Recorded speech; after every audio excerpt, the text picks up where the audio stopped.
I've been thinking about this funny thing about getting older, where you have like all of this media, all of these books and movies and TV shows that you look back on with such fondness. And then as an adult, you come back to them and sometimes they live up to your memories and sometimes they don't. So like, for example, Space Jam. This movie will always have a special place in my heart. It is not a good movie though. It's a bad movie. But then there are some things that you go back to and they absolutely do hold up. It gives me great pleasure to inform you that Animorphs is one of those things. In case you didn't grow up in this very specific window of the 90s, let me tell you about these books. I still remember the day back in year 6 where my friend Danny pulled the first Animorphs book out of his school bag, and I looked at this, what was in hindsight, pretty terrible CG picture of a boy turning into a lizard, and I was like, what is that? He was like, oh, it's this new series, it's called Animorphs, it's about kids turning into animals to fight aliens. And I mean, you know me, that was that. So this was one of those series like Goosebumps or Babysitter's Club or whatever. Like this was back in the era of 90s publishing where they would just create these gigantic series and just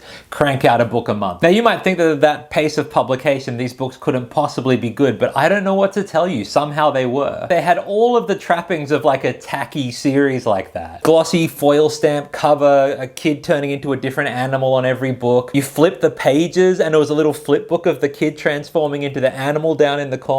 This was not a classy production, but somehow these books managed to transcend all the trappings of the form and be unreasonably good. The characters were multifaceted and believable. The relationships were relationships that you cared about. The storylines were cool and interesting, at least for the first 30 books or so. There was a bit of a rough patch in the middle there. But the thing that was really incredible in hindsight is like the themes. The whole series was like this extended meditation on the harsh realities of war and the way the brutality of violence changes people and the impossible decisions that people have to make. They were about like how we deal with trauma and what it means to be human, and in hindsight they were like so dark for a middle reader series. I don't know how they got away with some of the stuff they got away with. Anyway, like I said, I was in year 6 when the series started, which was kind of the top end of the like main intended readership, but much to the dismay of my high school English teacher, who was convinced I was not living up to my full potential with these books, I stuck with them all the way through high school. Sorry, Miss Prescott, but I mean, look, I did go on to publish 30 of my own books, so like hopefully that counts as living up to my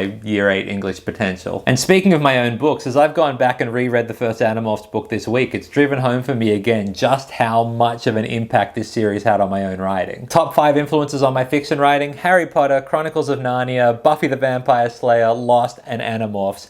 And Animorphs is first, and I'm realizing this week it's not even close. Like, there is this twist at the end of the 5th Animorphs book, which I don't know if it holds up in hindsight, but in my memory it is inevitably the way that I read these books was I'd go to the bookshop after school, get it in the afternoon, and just like read straight through and stay up way too late until I finished the book that night. And I remember getting to the end of book 5 and coming to this twist, and it was the first time I'd experienced that complete like, oh my goodness, up is down, down is up, what is going on here kind of twist. Which of course is exactly what I aspire to with stuff like the Phoenix Files. Also, you know how the Phoenix Files has the first person narration that changes with every book? People are like, wow, Chris, so creative, how did you come up with that? Easy, I stole it from Animorphs. But like on a deeper level, just like characterization and how you structure a narrative and all those kind of things, like I owe so much to this series. Which is why it was one of the coolest moments in my professional life where I got to actually meet one of the authors and have lunch with him because he was coming out here to promote his new series. And look, in my head I played it pretty cool and didn't fanboy too hard, but I mean in reality it's probably not the case. And then, nice guy that Michael Grant is, he even wrote a blurb for the Phoenix Files. I don't know if he read it, he may not have had time for that, but he wrote the blurb, so that's cool. All that to say, I know what I'm doing these school holidays. I am reliving my childhood. There are 54 Animorphs books in the series, plus the like mega editions and the choose your own adventure ones and the other ones. I have finally found an activity that's going to take long enough that will be out of lockdown before I finish it.